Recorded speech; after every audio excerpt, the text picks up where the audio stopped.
আসসালামু আলাইকুম। আশা করি সকলে ভালো আছেন। Change is called the soul of English sentence. এই কথাটি আমরা কে না জানি। আচ্ছা, এই কথাটি বলার অর্থ কী? এই কথাটি বলার বিশেষত্ব হলো ইংলিশ গ্রামাটিক্যাল যত আইটেম আছে এবং যেখানে ভার্বের অস্তিত্ব আছে সেখানে কোনো না কোনোভাবেই টেন্সের অস্তিত্ব আমরা বের করতে পারবো। কারণ টেন্সের অর্থই তো ভার্ব ফর্মস। তো আমরা আগে যারা টেন্সের ভিডিওগুলো দেখে আসি নাই তারা অবশ্যই টেন্সের ভিডিওগুলি দেখব। আদারওয়াইজ এই ভিডিওটি তাদের জন্য একটু প্রবলেম্যাটিক মনে হবে। যাই হোক, আমরা আজকে ডিসকাস করতে যাচ্ছি 12 forms of be verb. 12 forms of be verb, এখানে দেখেই বোঝা যাচ্ছে যে এটি আসলে 12টি টেন্স। তবে আমরা যেমন আগে play or write or eat like এই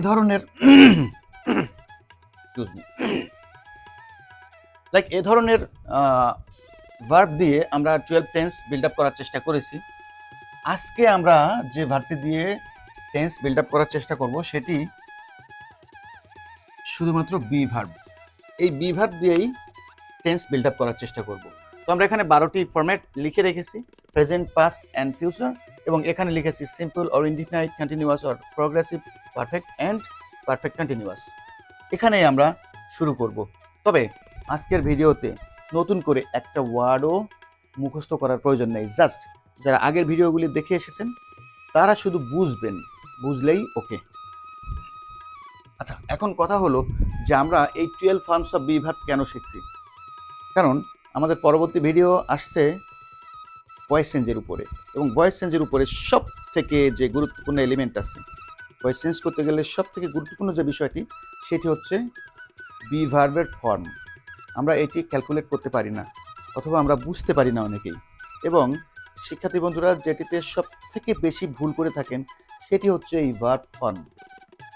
সুতরাং আমাদেরকে অবশ্যই টেন্স সম্পর্কে একটা ভালো ধারণা রাখতে হবে, আদারওয়াইজ গ্রামাটিক্যাল যত আইটেম আছে সব আইটেমেই আমরা হোঁচট খাবো। তো শুরু করা যাক। আমরা আমাদের আগের ভিডিওগুলোতে দেখেছিলাম টেন্সের ভিডিও, অবশ্যই ফিউচার টেন্সের সাথে ফিউচার টেন্স কি নিয়ে গঠিত হবে। ফিউচার টেন্সের ক্ষেত্রে অতিরিক্ত শ্যাল বা উইল বসবে, এবং এরপরে ভার্বের বেস ফর্ম। কন্টিনিউয়াসের ক্ষেত্রে কি শিখেছিলাম? বি ভার্ব, এবং বি ভার্বের সাথে সম্পর্ক হবে প্রেজেন্ট পার্টিসিপলের, এবং পারফেক্টের ক্ষেত্রে আমরা শিখেছিলাম হ্যাভ ভার্বের সাথে সম্পর্ক পাস্ট পার্টিসিপলের। এগুলো নিয়ে আর বিস্তারিত আলোচনা করব না, কেননা এগুলো নিয়ে আমার পূর্ববর্তী ভিডিওগুলোতে বিস্তারিত আলোচনা করা আছে। যারা ভিডিও ফুললি দেখেন না তাদের ভিডিও দেখে আসলে কোনো লাভ নেই। প্রথমে 1, 2, 3 মিনিট যদি আমরা ভিডিও দেখি আমাদের কোনো লাভ নেই, কারণ আমরা এত বড় জ্ঞানী হতে পারি নাই যে কি বলে যে মর্নিং শোজ দ্য ডে, অর্থাৎ যে বিড়াল শিকারী তার গোপ দেখলে বোঝা যায়। শিকারী বিড়াল চিনে তো লাভ নাই। আমরা যারা না জানি না বুঝি তারাই তো ভিডিও দেখবো, তাই না? সুতরাং ভিডিওটি A to Z মনোযোগ সহকারে দেখতে হবে। আমি তো বারবারই বলি যে আমার ভিডিও যদি দেখেন কেউ, তাহলে অন্য কোনো সোর্স থেকে কোনো হেল্প কারো লাগবে না। জাস্ট প্র্যাকটিস করার জন্য যদি কোনো সোর্স প্রয়োজন হয় সেটি ডিফারেন্ট। তো আমরা দেখি, আমরা যেমন প্রথমে শিখেছিলাম কন্টিনিউয়াস টেন্সের বিষয়টি, তো আমরা আর সেভাবে যাচ্ছি না, আমরা এখন শুরু থেকে সোজা করেই যাচ্ছি। সিম্পল টেন্সে কি হবে, যেহেতু সিম্পল টেন্সের কোনো কথাই এখানে লেখা নেই, কেন লেখা নেই এগুলোর ব্যাখ্যা কিন্তু আমরা আগের ভিডিওগুলোতে দিয়েছি, সুতরাং নতুন করে বলা বাহুল্য ছাড়া আর কিছুই না। ভার্বের প্রেজেন্ট ফর্ম দিলেই প্রেজেন্ট সিম্পল টেন্স, ভার্বের পাস্ট ফর্ম দিলেই পাস্ট সিম্পল টেন্স, এবং ফিউচারের ক্ষেত্রে আমার জাস্ট এই কথাটি মনে রাখতে হবে যে অতিরিক্ত শ্যাল বা উইল এবং যে ভার্বটি আমি ইউজ করবো তার বেস ফর্ম বলতে। আমরা এখানে সেটাই করেছি। আমরা এখন 12টি টেন্স তৈরি করছি কি দিয়ে? বি ভার্ব দিয়ে। অর্থাৎ আমাদের এই যে ইট, প্লে, রাইট, এই সমস্ত ভার্বের পরিবর্তে আমরা যে ভার্বটি ব্যবহার করব সেটি হচ্ছে বি ভার্ব। তাহলে বি ভার্বের present form am is are, present ফর্মের ক্ষেত্রে তাহলে এম ইজ আর। বি ভার্বের পাস্ট ফর্ম কি? Was were. যদি টেন্স অনুযায়ী বি ভার্বের ফর্ম আমরা ব্যবহার করি তাহলে পাস্ট টেন্সের ক্ষেত্রে কি বসবে? Was were. ফিউচারের ক্ষেত্রে কি? অতিরিক্ত শ্যাল বা উইল আমি এখানে লিখে রেখেছি। এই যে অতিরিক্ত শ্যাল বা উইল এর সাথে কি হবে? বি ভার্বের, এই যে বি ভার্ব আমাদের মেইন ভার্ব, এখন বি ভার্বের বেস ফর্ম হচ্ছে বি, আমরা কিন্তু সেটিই বসিয়েছি। সুতরাং কি হলো, প্রেজেন্ট ফর্মের ক্ষেত্রে এম ইজ আর, পাস্ট ফর্মের ক্ষেত্রে ওয়াজ ওয়্যার, ফিউচার ফর্মের ক্ষেত্রে বা টেন্সের ক্ষেত্রে শ্যাল বি অথবা উইল বি, এবং কন্টিনিউয়াসের ক্ষেত্রে আমরা কি বলেছিলাম, বি ভার্বের সাথে প্রেজেন্ট পার্টিসিপল। এখন কিসের প্রেজেন্ট পার্টিসিপল, যেহেতু আমরা এখন বি নিয়ে কাজ করছি, দ্যাট মিনস বি ভার্বের প্রেজেন্ট পার্টিসিপল। তো বি প্রেজেন্ট কন্টিনিউয়াসে যদি যাই তাহলে বি ভার্বের প্রেজেন্ট ফর্ম এই যে am is are, am is are, এবং present participle that means be ভার্বের প্রেজেন্ট পার্টিসিপল মিনস বি এর সাথে আইএনজি, এই বি এর সাথে ING, am is are plus be এর সাথে আইএনজি। সুতরাং এম বিং অথবা ইজ বিং অথবা আর বিং, এরকম। ওকে, তাহলে পাস্ট কন্টিনিউয়াসের ক্ষেত্রে কি হবে, এই বি ভার্বের পাস্ট ফর্ম এবং present participle, be verb past form was or were এর সাথে being, that means was being অথবা ওয়্যার বিং। ফিউচারের ক্ষেত্রে আমরা সবসময় বলি যে ফিউচারের ক্ষেত্রে আমরা লিখেই রেখেছি কিন্তু এক্সট্রা শ্যাল অর উইল, এই যে shall will shall will shall will shall will, এগুলো এক্সট্রা। এরপরে কি হবে, বি এর সাথে প্রেজেন্ট পার্টিসিপল, তাহলে বি এর বেস ফর্ম বসবে, যেহেতু শ্যাল বা উইলের পাশে যে ভার্বই বসুক না কেন সেটি বেস ফর্ম নিয়ে বসবে, তাহলে শ্যাল বি বিং অথবা উইল বি বিং, এরকমটি হলো।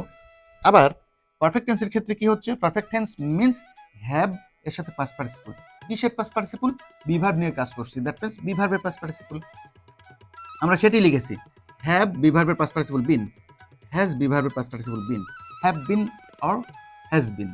আচ্ছা, পাস্ট পারফেক্টের ক্ষেত্রে কি হবে, হ্যাভ ভার্বের পাস্ট ফর্ম হ্যাড এর সাথে বি ভার্বের পাস্ট পার্টিসিপল বিন, এখানে অতিরিক্ত শ্যাল বা উইল, হ্যাভ ভার্বের বেস ফর্ম এবং বি ভার্বের past participle shall have been অথবা উইল হ্যাভ বিন। এবার পারফেক্ট কন্টিনিউয়াস আমরা টেন্সের ক্ষেত্রে শিখেছিলাম যে পারফেক্ট অ্যান্ড কন্টিনিউয়াস যদি যোগ করি তাহলে হবে হ্যাভ প্লাস বি ভার্বের past participle form plus present participle, আমরা সেটাই করেছি, এই যে হ্যাভ ভার্বের ফর্ম, বি ভার্বের পাস্ট পার্টিসিপল ফর্ম, এই বি ভার্বের প্রেজেন্ট পার্টিসিপল, আমাদের কাজই হচ্ছে বি ভার্ব নিয়ে আসতে। তার মানে হ্যাভ বিন বিং অথবা হ্যাজ বিন বিং, যদি হ্যাভের পাস্ট ফর্ম নিয়ে আসি আমরা, যেহেতু পাস্ট পারফেক্ট কন্টিনিউয়াস টেন্স, এর ক্ষেত্রে কি হবে, হ্যাড বিন বিং। ওকে, এবার অতিরিক্ত শ্যাল, এরপরে কি হবে, অতিরিক্ত শ্যাল বা উইলের পরে এই যে হ্যাভ ভার্বের বেস ফর্ম, হ্যাভ ভার্বের বেস ফর্ম তো have, that means shall have been being অথবা উইল হ্যাভ বিন বিং। তাহলে আমরা যদি টেন্স বুঝি তাহলে বি ভার্বের এই যে 12 ভার্ব ফর্মস, বি ভার্বের যে 12 ফর্মস, এটি বুঝতে আমাদের কখনো কোনো প্রবলেম হওয়ার কথা না। যারা ভয়েস চেঞ্জের ক্ষেত্রে বি ভার্ব বা টেন্স নিয়ে কনফিউশনে ভোগেন তাদের জন্য কিন্তু একমাত্র রেমেডি হচ্ছে টেন্স বোঝা এবং কি বলবো, মুখস্থ না করে বোঝা। কারণ আমাদের, আমি এপার বলি বা ওপার বলি, কারণ আমার ভিডিও ইন্ডিয়ার অনেকেই দেখেন, আমাদের কলকাতার অনেক শিক্ষার্থী বন্ধুরা আছেন এবং যারা বাংলা ভাষাভাষী তারা অনেকেই দেখেন। তো এপার বলি আর ওপার বলি, যে পারি বলি না কেন, সব জায়গায় শিক্ষকেরা মুখস্থ বিদ্যার উপরে জোর দিয়ে থাকেন। আমি বলবো টেন্স নিয়ে জাস্ট এই যে আমি লিখেছি নিচে, ফিউচারের ক্ষেত্রে এটি, কন্টিনিউয়াসের ক্ষেত্রে এইটি এবং পারফেক্টের ক্ষেত্রে এই যে বিষয়টা, এই বিষয়ের বাইরে আর একটা কথাও মুখস্থ করার প্রয়োজন নেই। এবং আমি I hope already I have proven it, আমি এটি প্রমাণ করে দেখিয়েছি। যেমন আজকে যেহেতু টেন্সের ভিডিও আগে শেষ হয়ে গেছে, আজকে কিন্তু আমাদের মুখস্থ করার কিছু নেই, জাস্ট বুঝেছি এই যে বিষয়টি, এই যে তিনটি কথা, এই তিনটি কথাই কিন্তু টেন্স কমপ্লিট, এই তিনটি কথাই আমরা বুঝেছি বা বোঝার চেষ্টা করেছি। যে ভার্বই হোক না কেন আমরা এই ধরনের 12 টেন্স বিল্ড আপ করতে সক্ষম হব, টেন্স যদি আমরা ভয়েস চেঞ্জের ক্ষেত্রে চিনতে পারি এবং সেই অনুযায়ী যদি বি ভার্বের ফর্ম বসাতে পারি তাহলে ভয়েস চেঞ্জ আমাদের কাছে একেবারে পানির মতো সোজা। এরপরের ভিডিও হবে ভয়েস চেঞ্জের উপরে। সুতরাং আমার আগের টেন্স রিলেটেড যত ভিডিও আছে, ভার্বের ফর্মস এর যে ভিডিও আছে, প্রোনাউনের যে ভিডিও আছে এবং আজকের এই যে ভিডিও, এই ভিডিওগুলি অবশ্যই সুন্দরভাবে A to Z দেখবেন।